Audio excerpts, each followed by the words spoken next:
ఈ వీడియోలో మీ voter ID నంబర్‌ను ఎలా కనుగొనాలో మేము మీకు వివరించబోతున్నాము. ముందుగా మా పోర్టల్‌కు లాగిన్ అవ్వండి. తరువాత ప్రింట్ సర్వీసెస్ పై క్లిక్ చేయండి. ఆ తర్వాత EPIC voter no find option పై క్లిక్ చేయండి. ఆ తర్వాత అప్లికేషన్ ఫార్మ్ ఫిల్ చేయాలి. అప్లికెంట్ నేమ్ ఫీల్డ్‌లో ఆధార్ ప్రకారం అప్లికెంట్ నేమ్ ఎంటర్ చేయండి.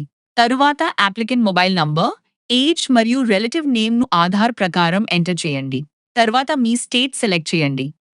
ఆ తర్వాత డిస్ట్రిక్ట్ మరియు అసెంబ్లీ కాన్స్టిట్యుయెన్సీ సెలెక్ట్ చేయండి. తర్వాత ఆధార్ పీడీఎఫ్ ఫైల్ అప్లోడ్ చేయండి. ఆ ఫైల్ 2 MB లోపు ఉండాలి. ఆ తర్వాత సబ్మిట్ ఫార్మ్ పై క్లిక్ చేయండి. తరువాత ప్రొసీడ్ విత్ కార్డ్స్ వాలెట్ పై క్లిక్ చేయండి.